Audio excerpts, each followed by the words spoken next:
Hi, welcome back to Mama's Got a Brand New Bag, where we explore the space between what healthcare does and how it feels.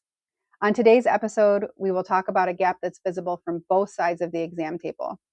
We're talking about a phrase that's supposed to bring relief, a phrase that we say all the time in healthcare, but one that doesn't always feel like good news when it's heard. Your results are normal. It sounds simple.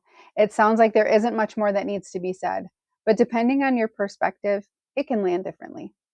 First, let's look at it from the patient's perspective. You've been waiting, maybe for days, maybe for weeks or months, for results that will shine some light on why you're feeling the way that you're feeling. You don't feel right. Something is off in your body. You finally get the call or the EMR notification, and it says everything is normal.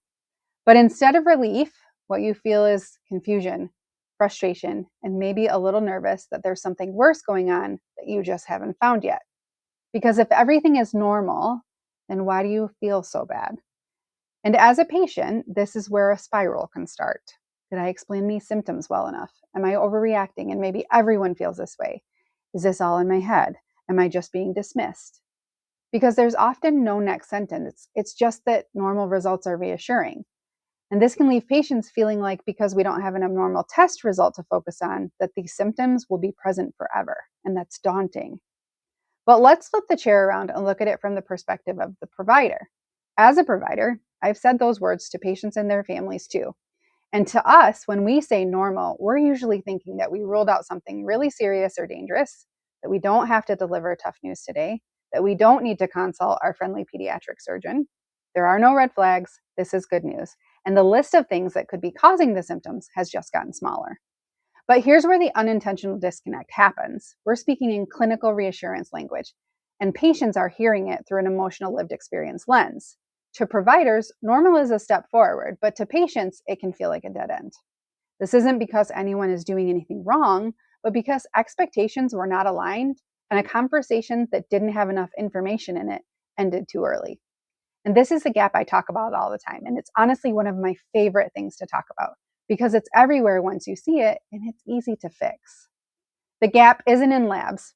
It's not in imaging. It's not even in clinical decision making. The gap is in the translation and communication of what results mean, depending on who's hearing them. Because from the patient side, what needs to be heard is, I believe you.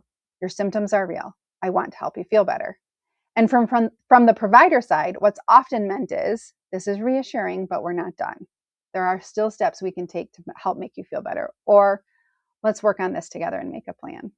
But instead of clearly communicating those things, both sides end up filling in the gaps with their own assumptions. Patients may hear dismissal or disbelief. Providers may think that they've reassured or that their expertise is being questioned. And that space in between, that's the missing part. This is where trust will either grow or it will start to crack. But the good news is you can fix this. This isn't something that requires more time, more testing, or longer appointments. It's a language shift.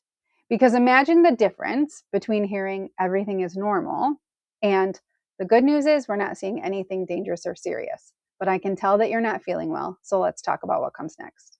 Or your results don't explain your symptoms yet, but that doesn't mean that they're not real. That's the same information, just translated differently. And it goes both ways. Because what if instead of shutting down when normal feels frustrating or disappointing, a patient felt empowered to say, I'm glad that nothing serious showed up, but are there ways that we can treat what I'm feeling? Because these are the moments that shape how healthcare is experienced. Small shifts, different wording, a little more clarity, but the impact, a huge change that can improve the quality of the lives of our patients and strengthen the relationship between providers and their patients. It's also worth saying, because it matters, that most providers truly want what's best for their patient. They are trying to reassure, to guide, and to help people move toward healing. And most patients, they're not trying to be needy or difficult. They're trying to understand what's happening in their bodies and feel better.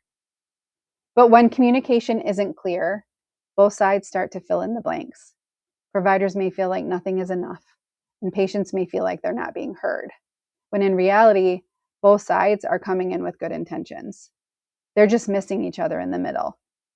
If you've ever been a patient sitting with normal results and still felt awful, you are not alone. But this doesn't mean that you're with an uncaring provider or that they don't believe you and are concerned about you. And if you're a provider trying to reassure someone, but feeling like you aren't being effective, I need you to know that you're not alone either. You are not failing your patients. This is where I believe better care lives, not just in what we find in an abnormal test result, but in how we walk people through what we don't find. Thanks for spending some time with me today. I hope that you've learned a little bit about the value of the shared space between patients and providers. Future episodes will continue to explore the realities of living with a chronic illness, from day-to-day management and life adjustments to identity, resilience, and self-advocacy. Not just the how, but the lived experience, body image, confidence, problem solving, and the freedom that good education can bring. And we'll keep spending some time in the shared space between patients and providers, where listening, partnership, and trust can turn medical care into meaningful care, and where both sides have something to learn from one another. Whether you sit on the provider side, the patient side, or somewhere in between, this is a shared experience and one that's worth talking about openly. If this message connects with you, consider sharing it with your colleagues, your teams, or someone in your personal life who could use it. The gap between what we say and what people hear in healthcare is small, but it matters so much. And the more we bring awareness to it, the more we can close it, one conversation at a time. However you found this podcast and whatever convinced you to stay, thanks for listening. I'm really glad you're here. Bye.